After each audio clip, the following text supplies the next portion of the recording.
ರೇಣುಕಾಸ್ವಾಮಿ ಕೊಲೆ ಕೇಸ್ನಲ್ಲಿ ಆರೋಪಿಯಾಗಿರುವ ನಟ ದರ್ಶನ್ ಜಾಮೀನು ಪಡೆದಿದ್ದಾರೆ.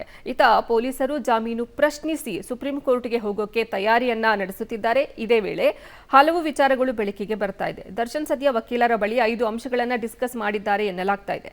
ಅವು ಏನೇನು ಅನ್ನೋದನ್ನ ನೋಡೋದಾದ್ರೆ, ಸುಪ್ರೀಂಗೆ ಮೇಲ್ಮನವಿ ಸಲ್ಲಿಸಿದ್ರೆ ಅನಾರೋಗ್ಯದ ವಿಚಾರವನ್ನ ಹೇಗೆ ಪ್ರಮುಖ ಅಸ್ತ್ರವಾಗಿ ಮಾಡಿಕೊಳ್ಳಬೇಕು.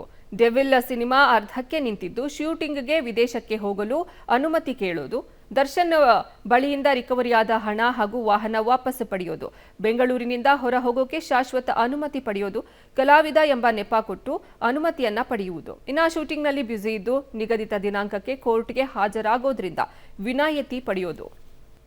ಬೆಂಗಳೂರಿನ ಟಿನ್ ಫ್ಯಾಕ್ಟರಿ ಬಳಿಯ ನಿರ್ವಣ ಇಂಟರ್ನ್ಯಾಷನಲ್ ಸ್ಪಾ ಮಾಲೀಕ ಅನಿಲ್ ಕುಮಾರ್ ರೆಡ್ಡಿ ವಿಚಾರಣೆ ವೇಳೆ ಹಲವು ಸ್ಫೋಟಕ ಮಾಹಿತಿಗಳು ಹೊರಬಿದ್ದಿವೆ.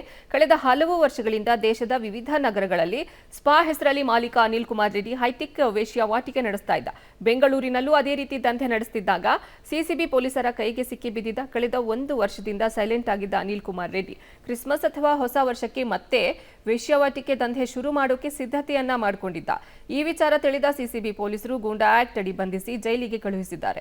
ಸ್ಪಾ ಒಳಗೆ ಬರುವ ಗ್ರಾಹಕರಿಗೆ ಪಿನ್ ಕೋಡ್ ಅನ್ನ ಕೊಡ್ತಾ ಇದ್ದ, ಹಾಗೆ ಯುವತಿಗೂ ಪಿನ್ ಕೋಡ್ ಅನ್ನ ನೀಡ್ತಾ ಇದ್ದ. 2 ಕೋಡ್ಗಳು ಪ್ರೆಸ್ ಮಾಡಿದ್ರಷ್ಟೇ ರೂಮ್ನ ಬಾಗಿಲು ಓಪನ್ ಆಗ್ತಿದ್ವು. ಪೊಲೀಸರು ದಾಳಿ ಮಾಡಿದ್ರೆ ತಪ್ಪಿಸಿಕೊಳ್ಳೋಕೆ ಅಂತಾನೆ ಸ್ಪೆಷಲ್ ಲಿಫ್ಟ್ ಕೂಡ ಮಾಡಿಸಿದ್ನಂತೆ. ಯಾವುದೇ 7 ಸ್ಟಾರ್ ಹೋಟೆಲ್ಗೂ ಕಡಿಮೆ ಇಲ್ಲದಂತೆ ದಂಧೆ ನಡೆಸ್ತಾ ಇದ್ದ ಅನ್ನೋದು ಪೊಲೀಸರ ತನಿಖೆಯಲ್ಲಿ ಗೊತ್ತಾಗಿದೆ.